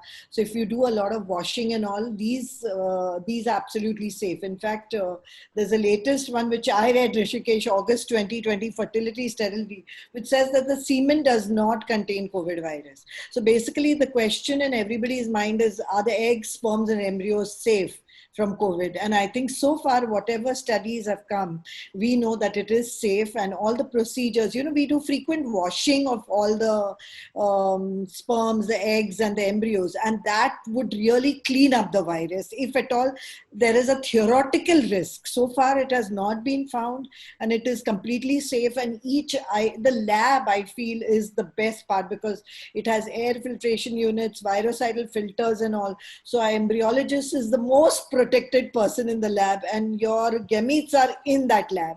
So I think people should not worry, and COVID-free IVF centers is what we are striving to be, and we have very much tried to be and have achieved it, I think, to quite an extent. And we are doing COVID tests. So before they enter, so there is a thing, 3-4 things that we have to do. That we have to do a triage. There's a questionnaire has to be entered. Then the COVID test is done by the patient, and not only that, our staff is also told to do triage and all that. And sometimes, like in some of the staff, now that the government policy is more liberal in testing, we occasionally would, if there's any doubt, test the staff as well. So we have walled off, so to say, and we don't do pickup if there's a positive. So even if on the 9th day of the cycle stimulation, if husband or wife comes positive, we will cancel the cycle. And we will help them, because we will tell, don't worry, the money that you have spent, we will see that you will give you a good discount in the next cycle. So don't worry that we cancel the cycle after 8 days of injection. So that assurance we give them as well. That's great, sir. Thank you. I think this is a very relevant topic. Question for in our today's time, basically.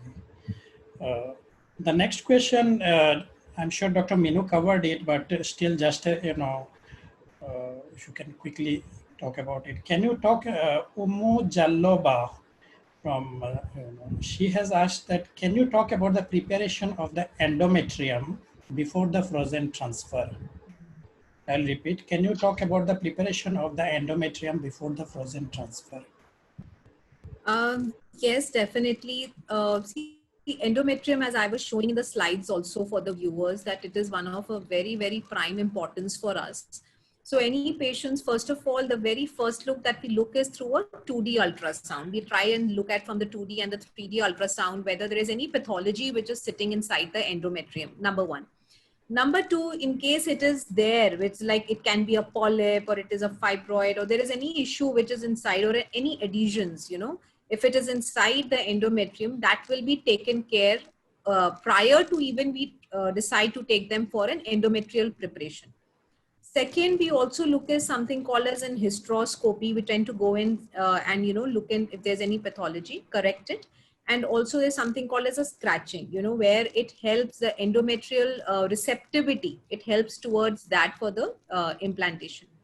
While we take the patient for a frozen embryo transfer, there are medications which are available to us, which we tend to give to the patient starting on the second or the third day of the menstrual cycle, the cycle that we are planning to implant the embryos. And we start developing the endometrium with the help of these medications. And at times we follow it up with the follicular scans, the ultrasounds. We look how the endometrium is growing. And in case it is thin, for many patients who have tuberculosis and other conditions, any pathologies where endometrium needs to be even better, then there are certain other medications in terms of, which can be put inside the cavity to help for the lining to develop. And that's how we take them up for a frozen embryo transfer. So only when the lining is good, more than 7-8 millimeters with a good blood flow, we do a Doppler scan, we look at all of that.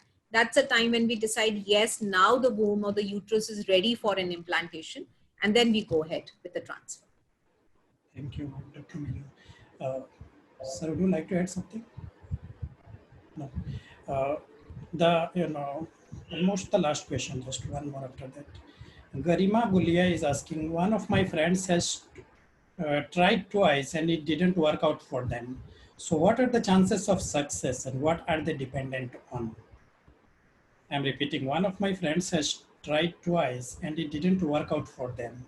So what are the chances of success and what are they dependent on? Is it two IUIs? Two IVF.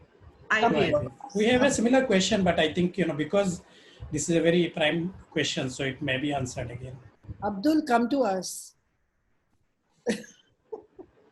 I have twins, ma'am. I'm not coming. No, I'm on a lighter note. The twins, great. How old are they? They're 3 now, and I have a 6-year-old daughter, thankfully. Okay. In fact, this whole IVF project, in fact, when I got into the medical tourism medical advisory work, one of my cousins from New York, she contacted me. I had no idea about IVF or test tube baby. And she contacted me and she was asking about test tube baby. And I was like, what is this? I heard somewhere, but not familiar. So that's when I started actually researching and, finding, the more I read, more interesting it was. So that's how basically. So a lot of people do have questions. Can I just tell you one thing, Abdul? There is a very famous IVF group in United States. It is known as Shady Grove IVF Group. Right. We have which we are in our country, it's not allowed by medical council, but in United States, they are very capitalistic. So they have a money back scheme where they say that if you don't become pregnant in 6 IVF cycles, we will give you the entire money back. So if suppose the 6 IVF cycles are costing 10 lakh rupees individually, they give a 40% discount and they will say you give us 6 lakhs upfront. And in that 6 lakhs, we'll do 6 cycles. If you don't become pregnant, all 6 lakhs will get back. Because they have found that by life table analysis, it takes, suppose there are 100 people, it will take them 6 attempts for nearly 95% people to become pregnant. So by taking the money up front, they commit the patient for repeated cycles. And they have also done an analysis where they have shown that many patients have got insurance cover. Means the insurance is paying for the cycle, but many of them, they do one cycle and they don't, despite of having insurance cover, despite of having monetary cover, they don't come for the second cycle. So the counseling of the patient is very important. That listen, this is a cycle which is a spectrum. You have to understand that in 3 attempts, you will get 90% chance. And yes, if you are bad luck is there and you in 3 attempts you don't become pregnant, you are in the 10% who don't become. If you do 3 more attempts, 9% more chance you will have of getting pregnant. And of course, if you still don't become pregnant, you can go for adoption or third party, go for egg donation, whatever. So this counseling is very important, and this counseling is important for all our Indian patients also. They need to know this counseling properly. They So, don't sir, would not counseled, and then this stuff they become unhappy. They say, "What is this?" People sell their jewelry. That's why now whenever I get a patient who is not affording, now we don't like to. No, Nandita, we feel so bad because we know that they are spending they loan their jewelry and do the cycle. Yeah. You understand, and that's why I wanted to.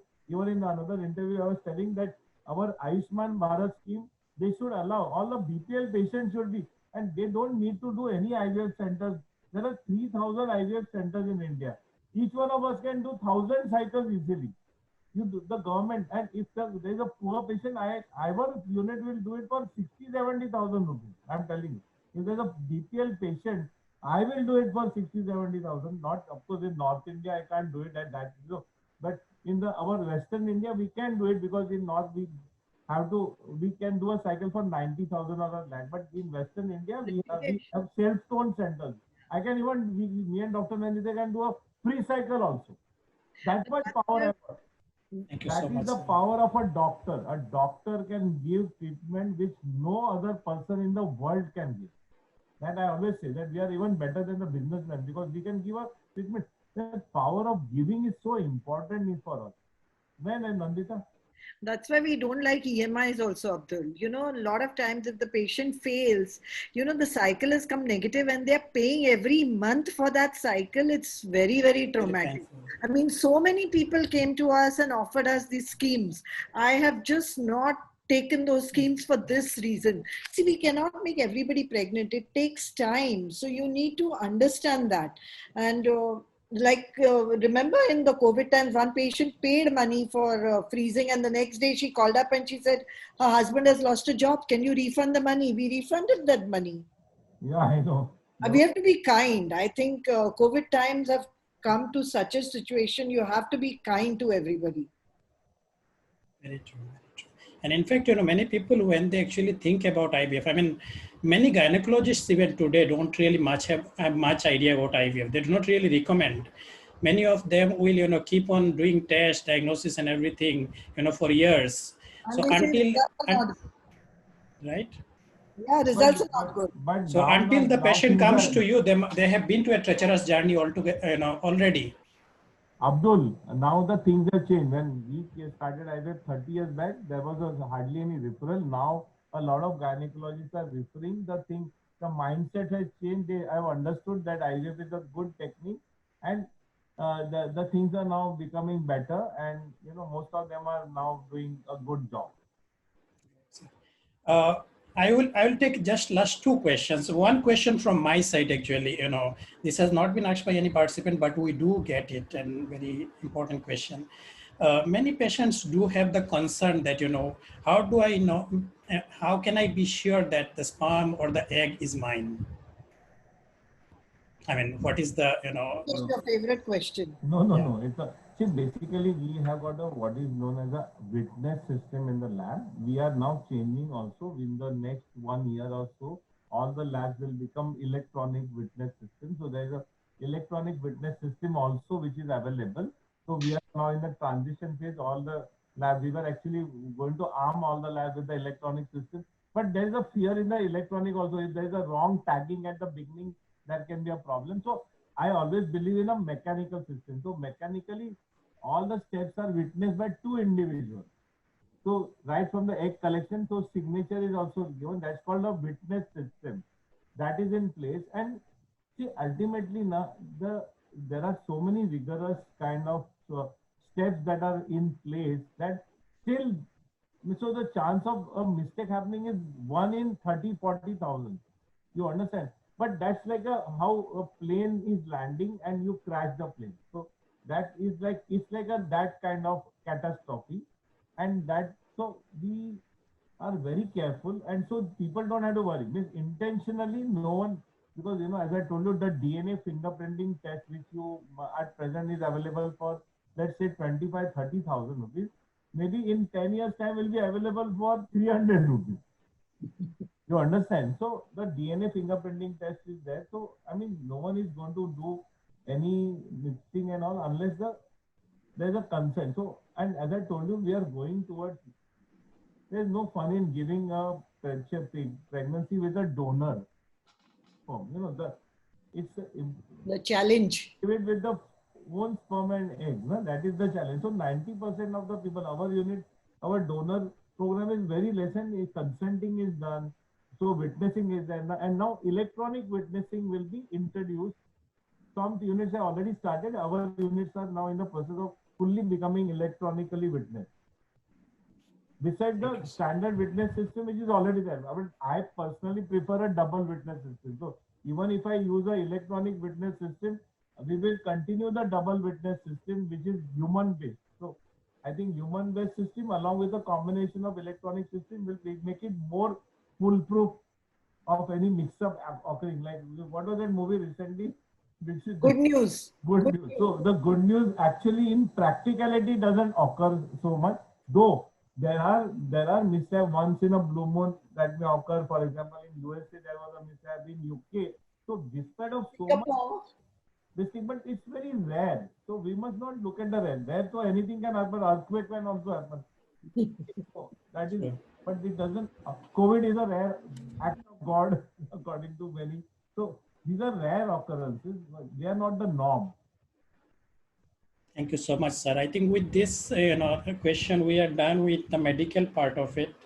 The next question that we have is about the cost of IVF. And this, I would like to clarify that, in the webinars that we do, we keep it as an informative, educative session. We do not get into the commercial aspect of it. Further, as you would know from the discussion that, every patient, every couple who comes have different set of problems, need different kind of treatment. So although we are talking about IVF, the treatment that you would be getting would be very different. So it is best recommended that if there is, and 90% of the times you may not even need an IVF, as Rishikesh sir has mentioned. So before we discuss about cost, it is highly recommended that you get in touch with us, get in touch with Pujashini, discuss about your case and know what actually you need. And then obviously the question of cost comes. So before, from my part, I really enjoyed the session, got to learn a lot of new things. Basically, all of you have been really amazing. Before we end the session, I would like to, ask Dr. Arif, my partner and good friend, to, say a few words. I want to ask him a question. Sure, sir. Dr. Arif, a question. I said, how did you keep quiet throughout this session? what is क्या राज क्या है आपका? हमको भी पता हो यार. My wife always says that you keep on talking, so I want to know कि राज क्या आपका? He is a very good listener. Very good. I've been always an introvert person. Abdul knows it very well, and I have been a very, as she told, as Rishini is telling, right, that I am a avid listener. So I prefer to listen to everybody's, and this is something new to me, and I haven't been exposed to anything like that. Abdul, I forgot to add, I'm a pediatric cardiologist by profession, and I generally see what you people send it to us to do fetal echoes. I do those fetal echoes. All right. And besides that, the next part, if any congenital anomaly comes to us, then we do some intervention, or we refer to a pediatric cardiac surgeon for further things. All right. Abdul forgot to mention that I also have twins. Oh, Yes. This is something strange coincidence. Both of us partners are twins. Bit differences. I have boys. Both boys. He has one girl, one boy. Then become partners. I don't know. God has it was an act of God. You could say we became partners. One funny thing I would like to tell you. I was the other day I was telling someone this Erica is there and single, and but the couple said, but doctor, we want twins. We don't want single. Yeah, we get many queries. Many people are, For India thinks totally differently. मैं बोला इतना technology लाया मैंने single pregnancy ये बोलते हैं कि हमको twin मांगता है. But we get a lot of patients with that. When you were talking to Meenu, I was just thinking there are so many people who want twins. Yes, we do get, especially from Africa. A lot of patients, who actually want twins. So Twins is like a bonus in IVF. Right. Yes. It was like I got triplets, I got triplets, and one of the babies I have to get it reduced. That was what Dr. Meenu was telling. We have to get a reduction at around 11th week. After this 11th week, we got it reduced. So it was a spontaneous triplet. We were all, me and my wife were quite surprised, and when I shared this with Abdul, and he was like quite excited. You should keep these triplets. My heart knows what I'm going to face now. So it's better I give twins. Actually kept 3 prems for him from my kids. So I thought he will get triplets, but he ended up with twins. But one of my patients from Middle East, he had triplets. He kept all the 3. Yeah. So many of them, due to religious reasons, they don't like to reduce. Right. Also, they keep it also. But it's a difficult pregnancy, Rishikesh. Yeah, that is what the thing is. Yeah. So I have only one, and that's a handful. So I can't even imagine having 2, and that too twins. I know. I know. We'll have These mothers are happily Baba Ojaswini has to be is a candidate now. But it was really pleasure listening to you people, sir. It was my first. I haven't been any insight about the IVF, but you people have generally, like Dr. Ai sir and Dr. Nandita ma'am, Dr. Meenu and Dr. Arora ma'am, and Ojaswini also. You have given an insight about whatever it has been about the IVF. There has been many myths. In the morning itself, one of my schoolmates, he is in Paris right now. He was just asking about that artificial intelligence, and Dr. Pai has just mentioned about that itself. That how he was asking, do we do something like those videos of still 5 days, so that we see which is the one embryo that we can get it implanted. That was what it was. He was just asking me in the morning itself, and just sir in the discussion itself he mentioned about that. But it was a really great session, sir. I thank you all for the things, sir. Thank you. It's a pleasure, sir. It's a pleasure listening to you. Thank you. It was a pleasure Also interacting enjoyed with it. all of you. Thank you. Thank you, And sir. Thank the you so two much. stars in the north are the like Sunita and Meenu, and there's one more sitting on up north there, Dr. Pooja. She was listening to us. So in the Mohali unit. So and of course Ojaswini is the super consultant. Superstar. Superstar. Yes. So we are, and I hope that all the patients have had a good. All the people, you don't have to be patient. Right. One more thing in our country now is that people don't talk about infertility openly, like in the West. Right, sir. A lot of knowledge is, it doesn't get spread here. Right, sir. That's one of the main reasons why I decided to actually, do it, because it's important to spread the awareness, the knowledge. So we'll meet more often in the future. Certainly, sir. It will be really a pleasure. Definitely. Get to know, learn more, do more things. And, especially working on IVF, obviously there are other IVF clinics and people I know, but Ojaswini is really a good friend, has always been very supportive, very nice. So she was the first person I thought, let's discuss. First, the idea was to get other clinics in a webinar with multiple clinics. Then I thought, Ojaswini, let's do exclusively for Bloom, so that we get time to really delve deeper into the topic. So I think you did it with the right family, Yes, sir. Definitely. Certainly. So thank you very much, all of you, Ojaswini, Dr. Palshetkar, Dr. Arora, Dr. Meenu. Thank you, Abdul, and thank you, Dr. Arif, for this session.